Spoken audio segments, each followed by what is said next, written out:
The real NHL debate has to be if Brett Hull really was a cheater. While his fans insist he wasn't, his bold, outspoken personality and wild partying lifestyle leave others thinking otherwise. With a reputation like that, it's no easy task to escape a cheating controversy.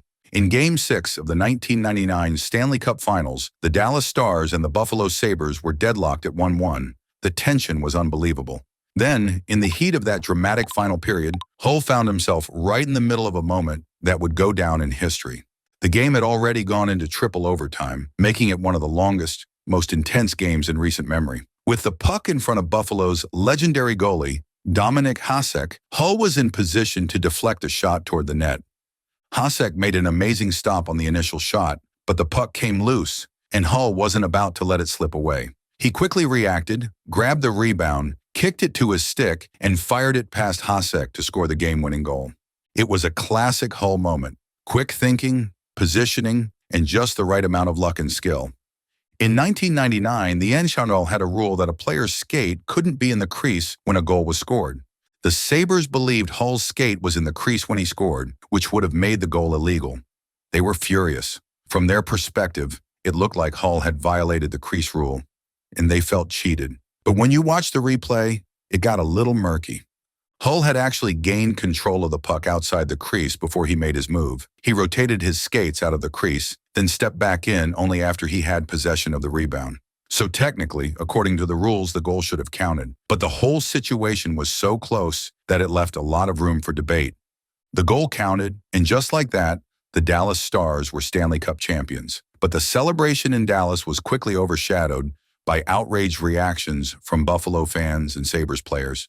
They were convinced that Hull's goal shouldn't have counted. From their perspective, his skate was clearly in the crease when the puck went in, which went against the rule at the time. They argued it was an illegal goal, and they weren't shy about expressing their frustration. The NHL, however, stuck by the call. The league pointed to a memo that had been sent out earlier that season, which clarified how the crease rule should be applied.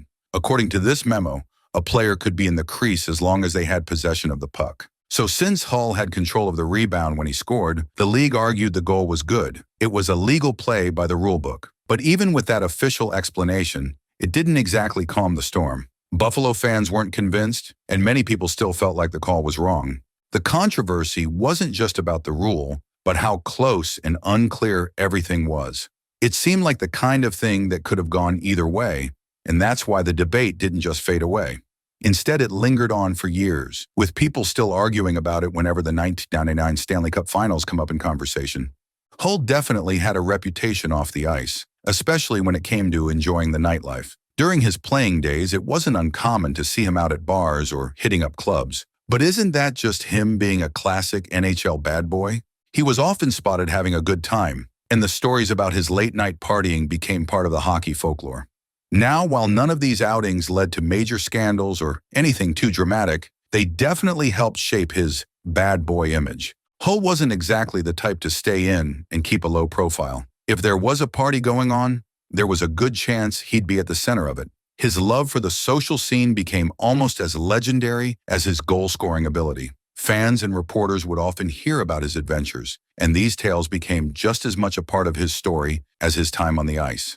It wasn't that Hull was doing anything illegal or getting into trouble all the time. It was more about the lifestyle he seemed to embrace. His fun-loving, live-in-the-moment attitude made him stand out in a league where many players kept a more low-key profile off the ice. In recent years, Hull has stirred up some controversy with a few comments he's made on social media. One of the more talked-about moments came when he defended a player who had been caught making inappropriate comments in a private group chat. Hull argued that if this had happened during his playing days, players wouldn't have faced the same level of scrutiny for their off-ice behavior. He seemed to believe that back then, things like this weren't such a big deal and didn't get the kind of attention they do now. As you can imagine, his comments didn't sit well with everyone. Many people were quick to call him out, saying he was downplaying the seriousness of the situation. The fact that the comments came from a private chat didn't make it any less offensive to some, and Hull's defense of the player came across to many as tone-deaf or even dismissive of the harm such behavior can cause. Speaking of his legendary career, Hull was born on August 9, 1964 in Belleville, Ontario, into a true hockey family. His dad, Bobby Hull, was a star in both the NHL and WHA, so Brett was surrounded by the game from a young age.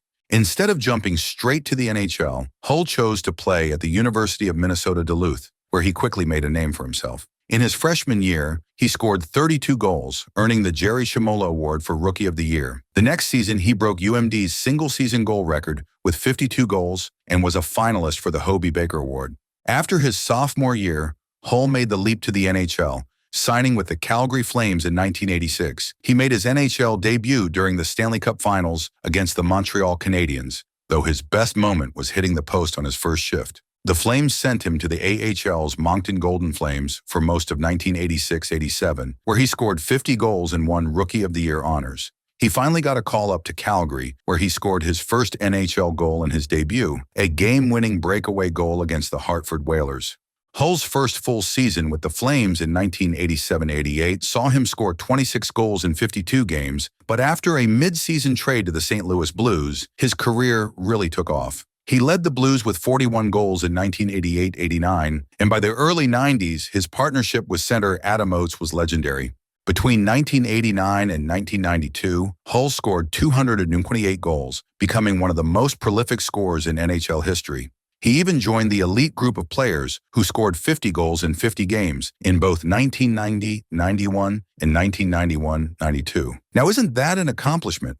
However, his relationship with Blues coach Mike Keenan soured, leading to Hull being stripped of his captaincy in 1994. Hull hit a milestone when he scored his 500th career goal in 1996, cementing his status as one of the game's greats.